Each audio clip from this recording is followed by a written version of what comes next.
This is the Philippine newscast for November 9 to November 15, 2012. Good day to everyone. Magandang araw po sa inyong lahat and welcome to the website of Philippine News. These are our stories for the day.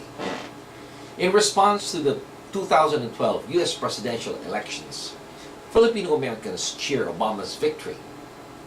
Filipino American Democrats of every generation on both coasts cheer the victory of President Barack Obama in the November 6 presidential elections.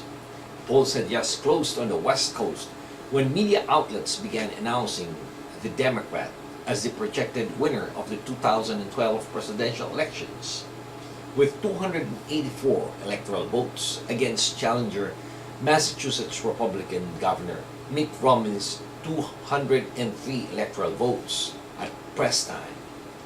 The incumbent won the much contested battleground states of Colorado, Iowa, Ohio, Nevada, Virginia, and Wisconsin. Obama is the only second Democratic president after Bill Clinton to be re-elected since World War II. The Filipino-American community looks forward to working with President Obama towards economic recovery, job creation, immigration reform, Affordable Care Act, implementation, and educational reform. It is imperative that Filipino Americans not only exercise the right to vote, but should also work with their newly elected representatives and senators towards policies that impact the community. Governor Romney gave a concession speech close about half an hour after the election results came in, thanking the president for a hard-fought campaign. His running mate, Representative Paul Ryan, his wife Ann, his sons and their families, and his supporters, together with Romney, said that they would pray that the president will be successful in guiding our nation. On the other side, President Obama promised that the best is yet to come. Triumphant Rob Bonta leads California state poll winners as the first Filipino in the California Assembly. In a landmark win, Alameda Vice Mayor Rob Bonta triumphed over his opponent Abel Guillen for the 18th district seat, winning 50.79 votes. Bonta is now the first Filipino American elected into the California State Assembly. Bonta leads the Filipino American winners in Northern California. Milpitas Mayor Jose Esteves pulled off a fifth term where Filipinos are the largest Asian population of the city's 52% Asian population. He beat out his challenger by winning 72.03% of the votes. Former Alameda Vice Mayor Tony Daisog returns with his win for the City Council. Union City Council member Gene Navarro successfully kept his seat, winning 66.88%. Meanwhile, optometrist Jennifer Ong, who ran for the 20th Assembly District, and retired government worker Chris Mateo in the 12th District lost their bids for the Assembly seats. Jennifer Ong lost by a small margin, garnering 48.7% of the votes, and she said that she enjoyed entering the political arena despite falling behind and vows to enter future elections.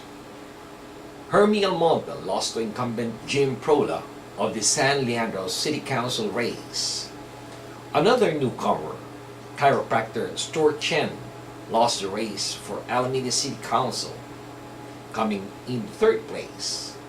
Newcomer Gary Barbadillo, who was endorsed by Esteves, came up short in his bid for a seat on the council. Retired Principal Thelma Boa missed her mark on making the East Side Union High School Board in San Jose, coming in at fourth place. Wendy Ho won unopposed for trusteeship in San Jose Evergreen Community College District's Area 5, while Rudy Nasol was elected to represent Area 1. Vince Songkayawan also won his bid. Card Daily City Clerk Office Assistant Rebecca De La Cruz Aison lost her bid against Annette Hipona, gaining only 39.85% of the votes. Jessica Sanchez joining the TV series Glee.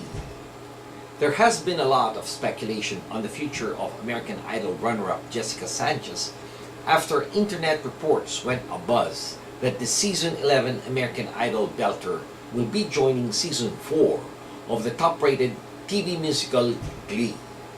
According to Janet Susan Palace, the final confirmation came from the creator of Glee himself, Ryan Murphy. Because of the quality of Jessica's voice, Ryan Murphy wanted her to be in every episode this year, but unfortunately, she couldn't because of her tour.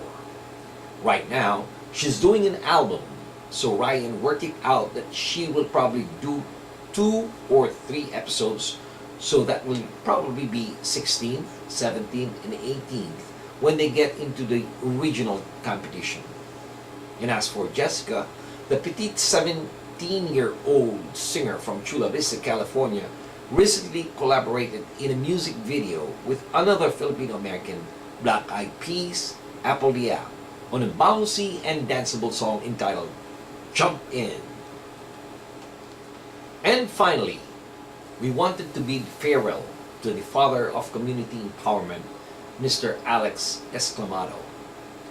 Philippine News joins the Filipino-American community in mourning the passing of its founding publisher, Alejandro Alex Exclamado, who built the newspaper in August of 1961 with his wife Lourdes, Luli Mitra Exclamado, and their 7 children. Mr. Exclamado, the visionary organizer who in the 60s sowed the seeds of Filipino-American empowerment movement, died in his sleep last November 3rd in the Philippines. He was 83 years of age. Mr. E, as his employees referred to publicly and privately, was among the 100 Americans to receive the 1986 First Ellis Island Medal of Honor, given to outstanding United States immigrants in commemoration of the centennial of the Statue of Liberty in New York. The Medal of Honor celebrates native-born and naturalized Americans who exemplifies outstanding qualities in both their personal and professional lives, while continuing to preserve the richness of their particular heritage.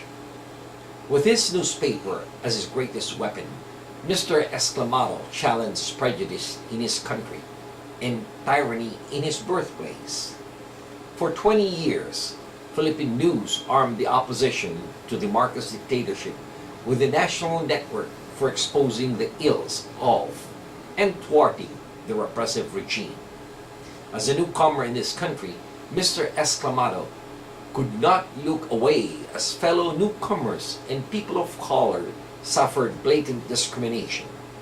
He led efforts championing parity for farm workers in Central California, foreign educated professionals in the field of medicine and finance, and World War II veterans, advocating naturalization and benefits promised but revoked by the United States government in exchange for joining the U.S. Armed Forces in the Far East. He engaged allies to form the Filipino-American Political Association and the National Filipino-American Council, precursors to the now global National Federation of Filipino-American Association, which he established after retiring from Philippine News in 1997. The accomplished lawyer, publisher, organizer, kept his charm and generosity through his twilight years, bringing smiles and pride to a multitude of grateful allies and admirers. Mr. Exclamado is survived by his wife Lourdes, their children Carlos, Victor, Ramon, Lisa, Grace, Elena, and Alex Jr., their families, and many relatives around the world. A memorial is being planned for November 17 with his widow and family in attendance. We will inform you of the schedule in the days to come. And this has been your weekly news in review. This news has been brought to you by the premier Filipino-American newspaper here in the United States, the Philippine News. On behalf of the management and staff of the Philippine News, this is David Rodriguez signing off and thanking everyone for listening. Maraming salamat po. Have a wonderful week and mabuhay po sa inyong lahat.